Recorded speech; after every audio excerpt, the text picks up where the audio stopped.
Hi, it's Sam here from SampleLibraryReview.com, and today we're having a look at Homestead Piano from Fracture Sounds, which brings us that emotive feeling of a vintage piano in an intimate setting. The minimal mic setup reveals a hugely characterful instrument brimming with full-bodied resonance. Add in some beautifully nuanced atmospheric layers and you get an upright piano library that is a pure inspiration machine for composers and songwriters. Now, if you've been in this game a while, you've probably noticed there's no shortage of sample pianos to choose from. So when a new ivory tinkling library is released, it has to offer something special. Happily, Homestead Piano does just that. Fracture Sounds built their reputation on piano libraries and from there branched out to a variety of other sample delights. Homestead Piano sees a return to their roots with a distinct nod to the softer sounding Woodchester piano that remains their most popular product to date. It shares the same characterful and intimate upright vibe, both being recorded in a small dry room. However, Homestead moves away from the contemporary dampened felt approach for a more dynamic and bold resonance, with a distinctly vintage tone. Let's dive straight in with a few examples from the factory snapshots.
As you can hear, this library is capable of a range of sounds from realistic homely vintage to soft and cinematic.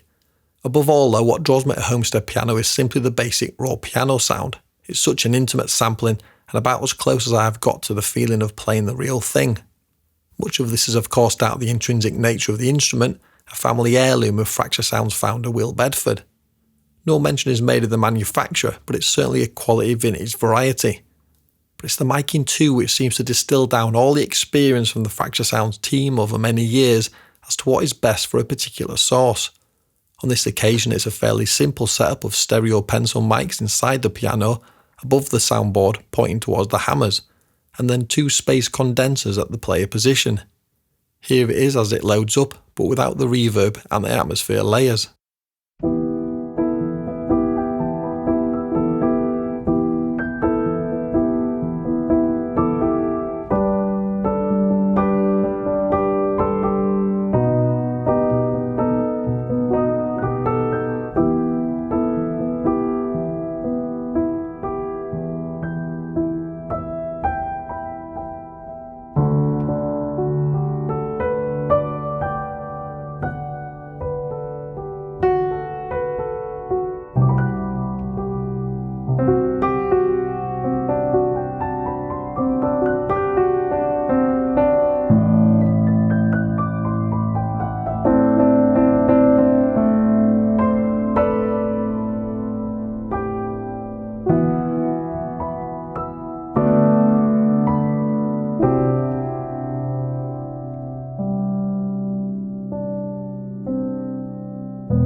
With the close mics a bit louder than the room ones, you really hear that highly resonant and rich soundboard which was left in place.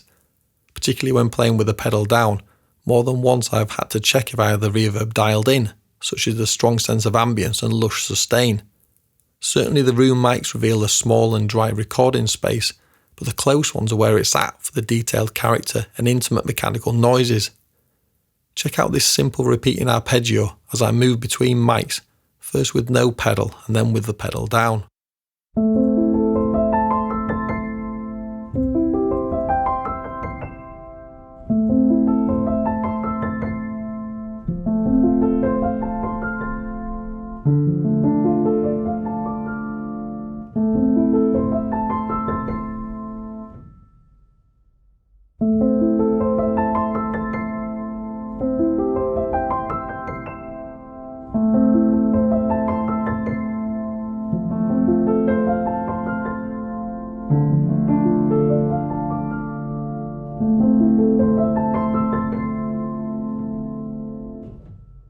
With just a single fader, you can get plenty of variance, and this choice of mic blending technique feels very instinctive and instant.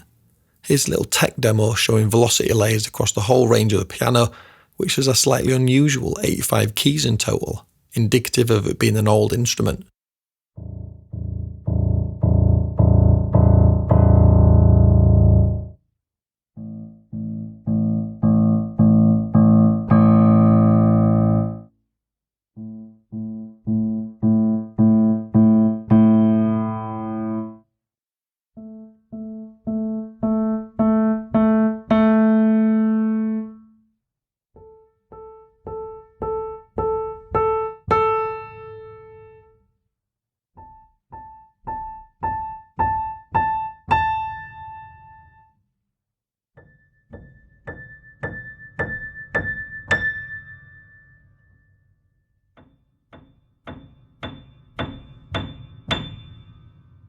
They've managed to get a good deal of detail and tonal variance here at a fairly low amount of hard disk space required compared to some other upright libraries.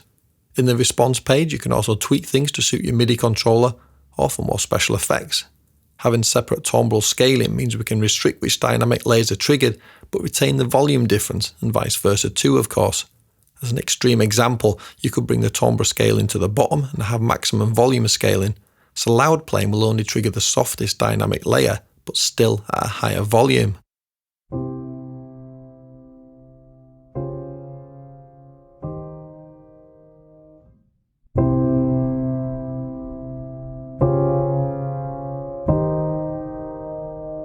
Pretty neat, and that approach can often work well with the atmosphere layer if creating something a bit more hybrid.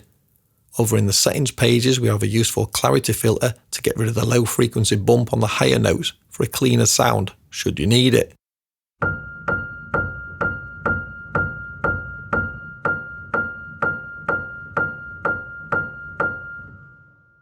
Also on this page is a sample start fader to configure latency, which usefully gives the precise amount so you can offset MIDI correctly in your DAW.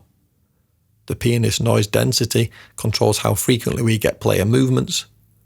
Force pedal down ignores pedal up samples for a more resonant but less realistic sound regardless of pedal position. An atmosphere decay mode switches between the natural decay of the Atmos layers and a loop version that will keep those samples playing until note or pedal off.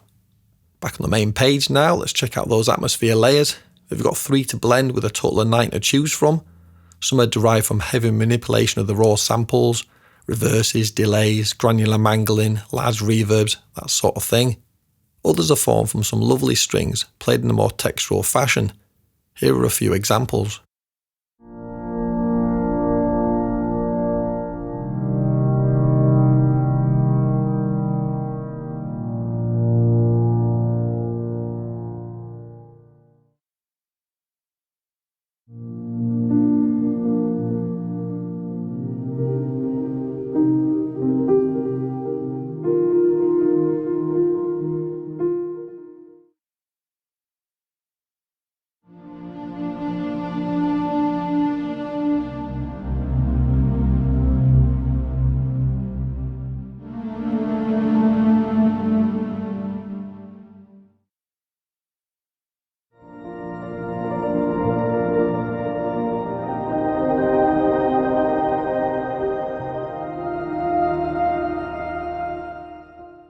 It's a bit of a shame all the atmosphere samples have slow attacks, as arguably a couple that could give variation of the transient might have been nice to layer for quicker playing.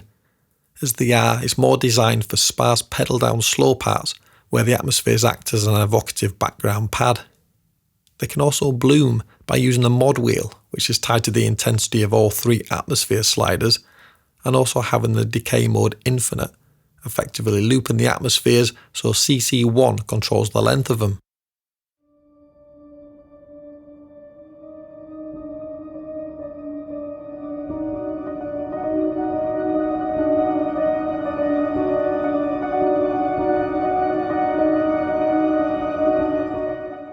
These atmospheres are just so well formed and custom made to complement the timbre of the raw signal.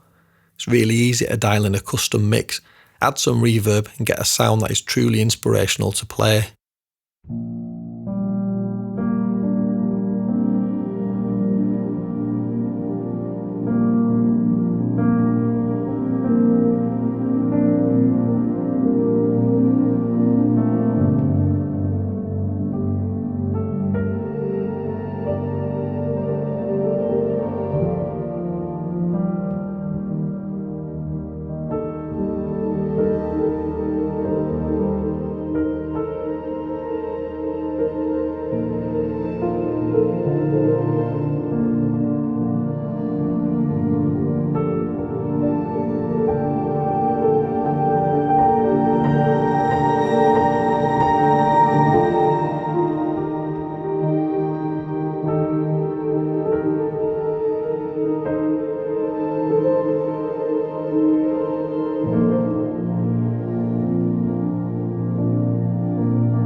There's only a few libraries I've used that have managed to nail not just an amazing natural piano, but to add more sound design elements at the same quality level within the same package.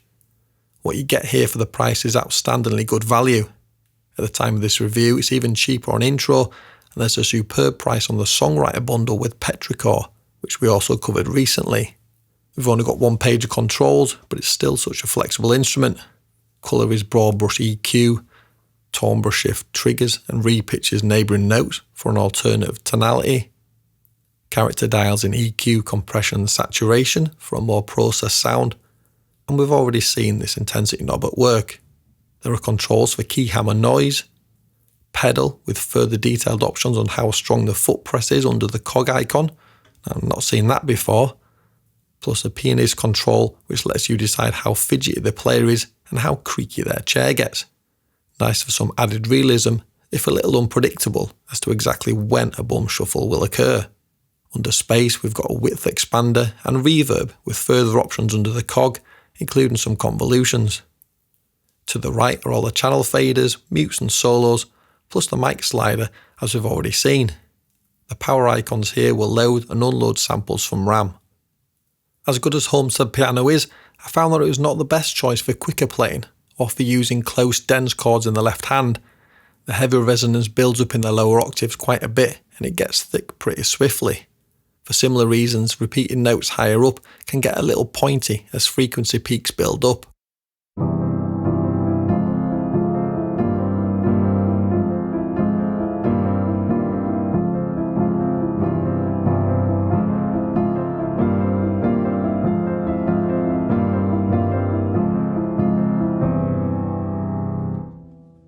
It just starts to sound a bit muddy and too full, at least for my tastes. By contrast, what it really excels at is slower, more minimal playing, where a more spaced chord or simply bass notes and a few notes on a melody can fill the mix out so much because it's such a colourful timbre. It makes it very expressive and inspiring in use.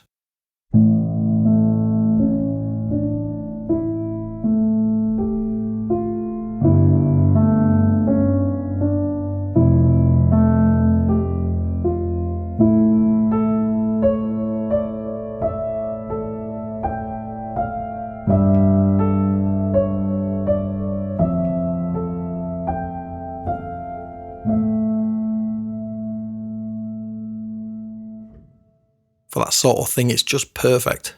For composers scoring an emotional scene or songwriters working on a ballad, it really delivers. Having the atmospheres to add if required for additional depth and complementary tonalities is the icing on the cake. As the trend for felt pianos slightly fades, Homestead feels right on the zeitgeist, retaining the intimacy of a felt, but with the more enveloping resonant soundboard and greater dynamics. The power of this library for me that is most telling is that as a pretty average, non-trained pianist and busy composer with a little time to practice, plus having no real piano in my studio, it's already making me load it up simply to play for pleasure. It's just so evocative of an old home family piano. My auntie has a gorgeous upright in her longhouse cottage in a mythical corner of rural Wales that I adore, and playing Homestead piano takes me right back there in a second. That's rather special. Please like, share and subscribe, and let us know below in the comments what you thought of Homestead Piano. Be sure to check out the samplelibraryreview.com website for all the latest reviews and the weekly deal compressor.